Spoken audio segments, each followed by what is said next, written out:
मैं हूं सईद काजी। नाज़रीन, अपने नए वी लॉग के साथ thank you very much for listening and encouraging me. नाज़रीन, आज मैं एक बड़ी दिलचस्प एंगल से एक बड़ी आम सी चीज़ है बज़ाहिर देखने में, मगर उसको मैं ऐसे एंगल से एक्सप्लेन करूँगा कि आप यकीनन अम्यूज़ ज़रूर होंगे। और उसमें ये है कि आज की दुनिया में और आज की सियासत में जो प्रोपेगेंडा है, या मैं इसको ज़रा खुले और नंगे अल्फाज में बात करता हूँ, झूठ को सच और सच को झूठ बनाने का जो फ़न है, इसको यकीनन फ़नून लतीफ़ा का दर्जा मिल चुका है और ये बड़ा ल्यूक्रेटिव किस्म का कारोबार बन गया है। ये ऐसा पेशा बन गया है कि माशाल्लाह आपको किसी और इसमें अगर आप महारत हासिल कर लें तो आपको किसी और पेशे में जाने की ज़रूरत ही नहीं है। ये आपको हुक्मरानों के करीब ले जाता है, ये आप ओहदों पर बिठाता है। ये मैं बात क्यों कर रहा हूँ? ये बात इसलिए कर रहा हूँ कि ये जो मैं मिसाल देता हूँ कि आजकल एक यानी ख़ास एक मीडिया ब्रिगेड है, एंटी इमरान मीडिया ब्रिगेड कह लें, किसी एक पार्टी से नहीं होगा, कई पार्टियों से हो सकता है।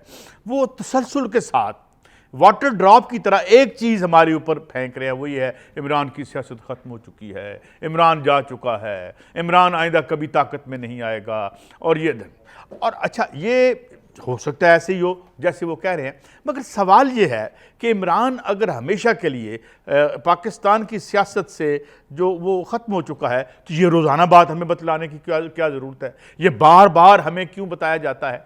तो इसमें मैं इसकी रियलिटी में जाने से पहले एक इस्तिलाह आपके सामने पेश करता हूँ जिसे कहते हैं 3 M's। ये 3 M's क्या है? Media, muscle and money. Media, ताकत, जोर और पैसा, ये है आज की सियासत की बुनियाद। और इसकी बुनियाद पे हम देखते हैं कि हर बड़ी जो सियासी पार्टी है उसने अपना एक प्रोपेगेंडा विंग बना रखा है। और इस तरह महसूस होता है कि कहीं एक जगह बैठकर एक राय तैयार की जाती है, झूठी सच्ची, वो डिससेमिनेट की जाती है मुख्तलिफ अपनी जगह पर, और फिर जो है पीछे इमाम साहब दे सारे शुरू हो जाते हैं। अरे भाई, मान लिया कि वो पावर में नहीं आएंगे, तो ये पावर में अगर नहीं आएंगे तो आपने हमें एक दिन बता दिया, अब हमें आप ये बताएं कि खान साहब तो हो गए ख़त्म। आप अगर हमें ये बताएं कि जनाब आपने बिजली की कीमतें माशाल्लाह कितनी कम करती हैं, ऑयल की कीमतें कितनी कम करती हैं, कितने हफ्ते रह गए हैं हमें एशियन बिल्ली से एशियन टाइगर बनने में, आपकी क्या हासिलात हैं, मगर बार बार आप हमें ये बावर क्यों करवाते हैं? और फिर क्या खौफ क्या है आपको? क्या कोई आपके अंदर का खौफ है जो बार बार आपको मजबूर करता है इस डिनाइल में जाने के, ये भाई कि जी खान की सियासत खत्म हो चुकी है, खान। अच्छा, अब ये कहानी सिर्फ इस मुल्क में नहीं हो रही, मैं इसका एक पैरेलल भी ड्रा करता हूं। जिस तरह शेक्सपियर के प्लेज में डबल प्लॉट होता है, तो मेरे आज के ब्लॉग का भी एक डबल प्लॉट है, मगर दोनों एक दूसरे से जुड़े हुए हैं। मतलब यही कहानी अमेरिका में डोनाल्ड ट्रंप के बारे में कही जा रही है कि वो खत्म हो चुका है, उसको ट्विटर बंद कर दिया गया, उसका इंस्टाग्राम बंद कर दिया गया, उसकी फेसबुक बंद कर दी गई, पर ऑक्सीजन सिर्फ बंद नहीं की उन्होंने, मगर वो आ रहा है और वो फिर आ रहा है और ज़्यादा वेंजियंस के साथ आ रहा है। और ख़ास तौर पर एक ऐसे ऐड में वो ज़रूर आएगा कि जब हम कैलिफोर्निया में देख रहे हैं कि छोटे छोटे गैंग्स जो हैं वो लूट रहे होते हैं भूख की वजह से स्टोर्स, और स्टोर बंद हो रहे हैं और पुलिस तमाशा देखती है कि इन भूखों को खाने दो, तो ऐसे ऐड में यकीनन वो भी आएगा। तो ये उसके बारे में भी हम प्रोपेगेंडा देख रहे हैं कि जनाब ये ख़त्म हो गया है, ये अच्छा, अब ये प्रोपेगेंडा किया क्यों जाता है? इसकी 2 नफ्सियाती वजूहात हैं। एक तो ये कि जिस तरह मैंने पहले कहा कि सच को झूठ और झूठ को बनाने का फ़न प्रोपेगेंडा कहलाता है, और ये बड़ा ल्यूक्रेटिव पेशा है। ये इससे अच्छा पेशा इसलिए नहीं हो सकता कि ये आपको हुक्मरानों के करीब ले जाता है। लोग इसलिए भी ये करते हैं कि वो देखते हैं कि कौन लाइकली पावर में आने के जो है वो ज़्यादा लाइकलीहुड है, तो उसके अगर हक में पावर में करेंगे तो कल कोई ओहदा भी मिल जाता है, फिर ओहदे लोग लेते हैं। हमने देखा हमारे साथ के साफ़ी जो हैं वो कोई मिनिस्टर बना, कोई कुछ बना, कोई क्या बना। मगर सवाल ये है कि वो क्या खौफ है जो रोज़ाना आपको ये कहता है कि जनाब आप जो है बार बार हमें ये बताएं, एक ही बात हमें बार बार बताएं। अब मैं अगली बात पे आता हूँ, आखिर ये इमरान खान कहाँ से आते हैं? ये इमरान खान इस मुल्क में क्यों आया? ये बड़ी दिलचस्प बात है नाज़रीन। ये कैसे बन गया? ये फिनामिना क्यों बना? तो हुजूर, ये फिनामिना इसलिए बना कि आपने 40 साल यहाँ खिलवाड़ किया, यहाँ आपने अवाम को उनके हकूक नहीं दिए, यहाँ आपने इमरान खानों की एक जो है गुंजाइश पैदा की।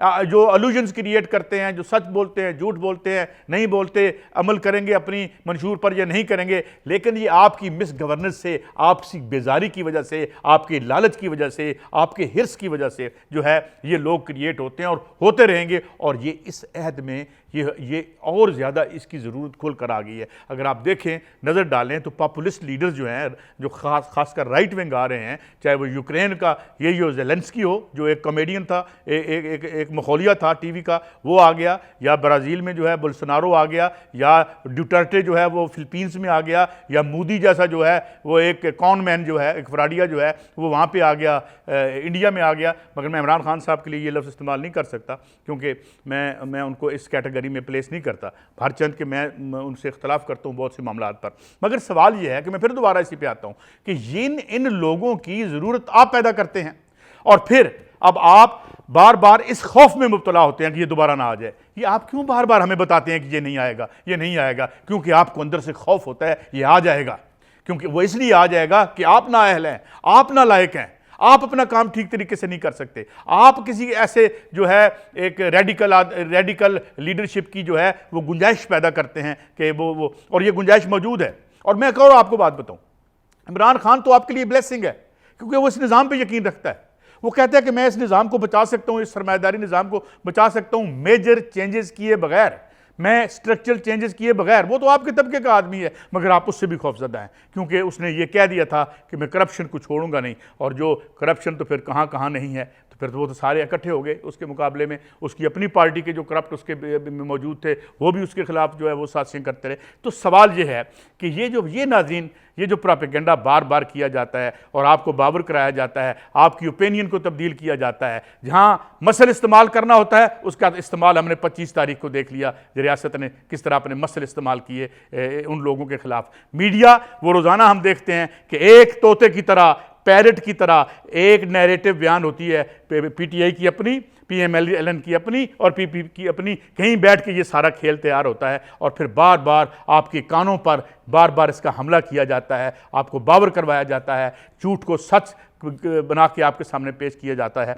और ये सिलसिला चल रहा है। और अब मैंने जैसे पहले भी अर्ज़ किया कि ये फ़नून लतीफ़ा का ऐसा बन चुका है। मगर मैं इस पर्सपेक्टिव पे अपने इस वीलॉग को एंड करूँगा कि ये पीरियड जो हमारे सामने खुल रहा है ये एक रेवोल्यूशनरी तब्दीलियों का पीरियड है।